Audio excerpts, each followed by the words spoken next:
Three nuclear-armed nations just parked their warships in the most important waterway on Earth, and two American aircraft carriers are sitting directly across from them. This is not a drill. This is not a simulation.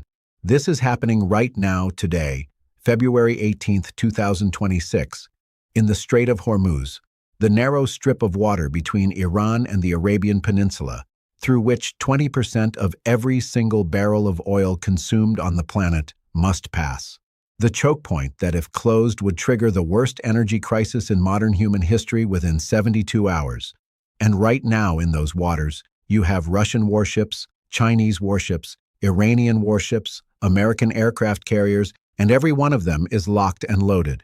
Russia's presidential aide, Nikolai Patrushev, officially announced this week that Russian warships have departed for Iran to participate in joint exercises dubbed Maritime Security Belt 2026, held directly in the Strait of Hormuz, as United States-Iran tensions sit at their absolute peak.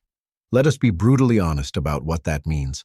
Russia did not sail its warships 5,000 miles to do a friendly swimming exercise. Russia sailed its warships 5,000 miles and parked them between the United States Navy and Iran at the exact moment when Trump's own media outlets are reporting he is inches away from ordering a military strike. Without question, Russian and Chinese ships have lingered in the region to keep a very close eye on developments after President Trump started threatening Tehran over its nuclear program. This is the most dangerous naval standoff since the Cuban Missile Crisis. And most people scrolling their phones right now have absolutely no idea it is happening. Here is the full picture. Nobody is drawing for you in one place. The United States has deployed not one but two aircraft carrier strike groups to the region. The USS Abraham Lincoln and the USS Gerald R. Ford, accompanied by destroyers, guided missile cruisers, submarines, and support ships representing the most concentrated display of American naval firepower in the Middle East in decades. On top of that, the United States has deployed 24 F-15E Strike Eagles, 30 F-35A stealth fighters, and a 10 Warthog ground attack aircraft to Jordan, putting American air power within striking distance of Iran's critical infrastructure. That is over 150 military cargo movements into the Middle East theater in the span of weeks. Iran's response. Iran did not blink. Iran received Russian MiG-29 jets and Mi-28 attack gunships. State media reported that graves were being prepared at Tehran's Behesht Zahra Cemetery for potential American casualties. The Chief of Staff of Iran's armed forces said Iran was fully prepared to give vengeful blows. And IRGC commander, Major General Mohammad Pakpour, warned publicly that the Revolutionary Guards have their finger on the trigger. And then Iran did something no country has done in the modern era. Iran temporarily closed the Strait of Hormuz, not forever, not for days, but for hours, just long enough to send a message that was heard in every oil trading floor, every stock exchange, and every defense ministry on the planet simultaneously. The moment it closed, oil prices began spiking. Gold moved. Markets in Asia opened in a panic, and 50 American fighter jets scrambled into the air in an emergency response. Iran basically said, "We can turn off the global economy whenever we choose. Come and stop us." But here is what transforms this from a tense military standoff into something genuinely historic. It is not just about the warships or the jets or the missiles. It is about what Russia being physically present in those waters actually changes on the battlefield, and why the United States cannot simply do what it did in Iraq, in Libya, or in Syria. Iran has shifted its military doctrine toward an offensive posture. Russia is there providing real-time intelligence, tracking every American ship movement, every radar ping, every flight path. And Supreme Leader Ali Khamenei publicly declared this week, calling out Trump by name, that American warships in the Persian Gulf can be and will be sunk. These are not the words of a desperate country cornered into empty threats.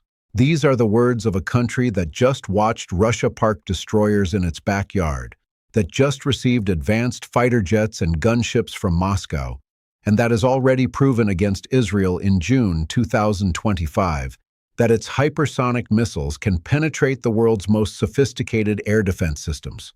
The question is not whether this situation is dangerous. The question is whether anyone at any table has the power to stop what is coming next. And the answer to that question is far more complicated than any government is admitting out loud. Stay with me because the money trail tells the whole story. When the smartest, most connected billionaires in the world all start making the exact same financial move at the exact same time, you stop asking why and you start following them immediately because they know something you do not. Right now, in February 2026, a very specific pattern is showing up across global financial markets. Chinese billionaires, the ones with direct lines to the Communist Party, are selling their United States dollar holdings and buying gold. Russian billionaires, already locked out of Western financial systems, are piling into physical gold and holding cash. Israeli billionaires are quietly pulling money out of Israeli markets and relocating their assets to Cyprus and other safe havens. And American defense industry investors are sitting on the edge of their seats watching the Persian Gulf like a hawk because they know that one specific event could either make them a fortune or cost them everything. These people have lobbyists inside the White House. They have analysts with classified access. They do not move billions of dollars based on what they read in the newspaper. They move billions of dollars when they have advanced knowledge of what the newspaper is going to say next week. And right now, every single one of them is positioning for war. Here is why. The financial stakes of this standoff are genuinely unlike anything the world has seen since World War II. Start with oil. The Strait of Hormuz is not just strategically important. It is the single most economically critical piece of real estate on the planet. The Strait of Hormuz lies between the Persian Gulf and the Gulf of Oman and is one of the world's most strategically important choke points. When Iran closed it for just a few hours, oil markets globally reacted within minutes. If it closes for days, or if a shooting war breaks out in those waters, oil prices do not spike 10%. They do not spike 20%. They potentially double or triple overnight. That means gasoline prices crushing American consumers. That means airline ticket prices exploding. That means food prices surging because everything from fertilizer to transportation runs on petroleum. The knock-on effects alone could tip the global economy into recession without a single bomb dropping on United States soil. Now add the aircraft carrier calculation. Each carrier strike group represents roughly $20 billion in hardware and over 6,000 military personnel. The USS Abraham Lincoln and the USS Gerald R. Ford carrier strike groups are currently deployed to the region. If even one of those carriers takes significant damage, not sunk, not destroyed, just significantly damaged, it goes offline for repairs that could take up to 2 years. You cannot manufacture a backup carrier in 6 months. The United States only has 11 nuclear-powered carriers in total. Losing operational use of one is not an inconvenience. It is a fundamental restructuring of American naval power projection globally. And every adversary from China to North Korea immediately recalculates what they can get away with. And the stock market reaction would be instantaneous. Lockheed Martin, Raytheon, Boeing Defense, the companies that make the weapons, the missiles, and the aircraft on those ships, their stocks would be under extraordinary pressure. Not because defense spending would fall, it would actually surge, but because the implied failure of their flagship systems against adversary weapons would crater investor confidence in every active contract, every pending sale, every partnership negotiation currently happening with 20-plus allied nations. Meanwhile, Russia's presence changes the diplomatic math in ways that have no clean precedent. If the United States were to launch a surprise attack on Iran, it remains unlikely that either Russia or China would come to Tehran's direct aid and engage militarily with Washington. However, more Chinese and Russian ships would likely be sent to patrol flashpoint waters, making things more delicate and difficult in terms of United States Navy maneuvering and firing. Translation: Russia does not need to fire a single shot to limit American military options. Russia just needs to be there. Every Russian warship in those waters is an intelligence platform tracking American movements in real time and feeding that data directly to Iranian commanders. Every Russian electronic warfare system on those ships is capable of degrading American radar, communications, and targeting systems. China's Foreign Minister Wang Yi warned at the Munich Security Conference that any war involving Iran would have consequences across the entire region. The world's three largest non-Western military powers are coordinating in real time in the water right in front of the United States Navy. And America's Arab allies, Saudi Arabia, the UAE, Qatar, have all publicly said they will not allow their territory to be used as a base for United States military operations against Iran. So where exactly does America's air campaign launch from? That is the question the Pentagon is trying to answer. And the answer is getting more complicated by the hour. Here is the part that ties everything together, and it is the part that explains why the situation is more dangerous than any single military analyst is willing to say publicly. The Geneva nuclear talks between the United States and Iran just wrapped up their second round this week, and the official readout from both sides should terrify anyone paying attention. The second round of Iran-United States talks wrapped up with mixed results. Diplomats have admitted it was a heavy and not very positive or amicable atmosphere. Heavy, not positive, not amicable. That is diplomatic language for both sides came close to walking out, which means the one thing standing between the current military standoff and actual warfare. The fragile thread of ongoing negotiations is fraying, and it is fraying at the exact moment that Russian warships are arriving in Iranian waters. American jets are circling at Iran's borders, and Iran's supreme leader is publicly telling Trump that his aircraft carriers will be sunk. The International Crisis Group has warned that any miscalculation in these crowded waters could spiral into conflict, emphasizing the structural escalation risk embedded within high-density naval environments. High-density naval environments. That is the clinical academic way of saying there are so many warships from so many countries packed into such a small body of water that a single accident, a miscommunication, a weapon system malfunction, a nervous commander who misreads a radar signature could trigger a chain of events that nobody chose and nobody can stop.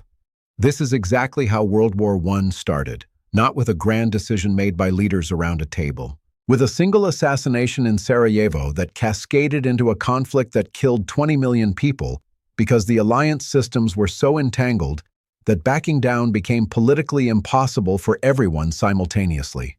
The alliance system in the Persian Gulf right now is more complex and more entangled than anything in 1914. You have the United States and Israel on one side. You have Iran, Russia, and China providing active military coordination on the other. You have Saudi Arabia, the UAE, and Qatar desperately trying to stay out of it, while quietly signaling to Washington that they will not be dragged in. You have Turkey offering to mediate while sitting in NATO alongside the United States. Iraq warned that further escalation would threaten regional stability. Pakistan urged restraint and dialogue. Qatar engaged in active regional diplomacy to prevent wider conflict. Every single country in the region is trying to thread the same impossible needle, appear tough enough to maintain credibility while being careful enough to avoid becoming the trigger point for a war. Nobody wins. Iran's own position is the most paradoxical of all. The Iranian government is simultaneously sitting at a negotiating table in Geneva and preparing military graves in Tehran.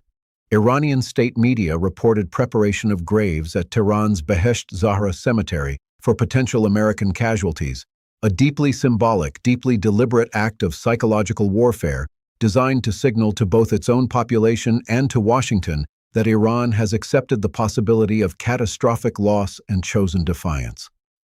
Anyway, a government that has made peace with the idea of mass casualties is a government that cannot be deterred by the threat of mass casualties.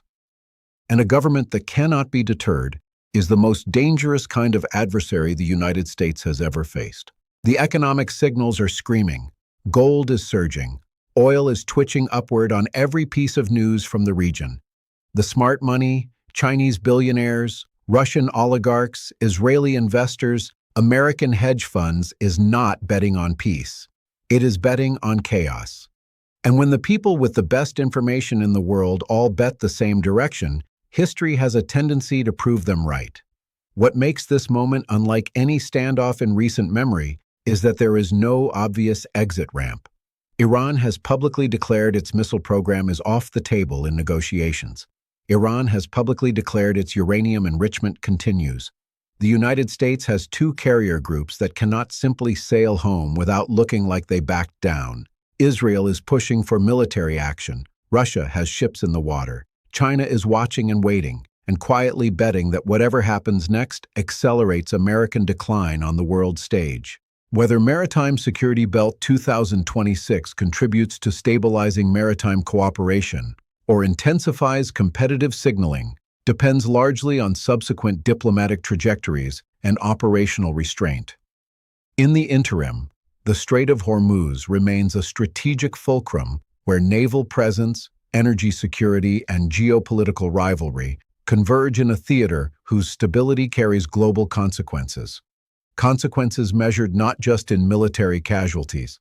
Consequences measured in oil prices, stock markets, currency values, global trade routes, and the credibility of the post-World War II international order that has kept great powers from fighting each other directly for 80 years.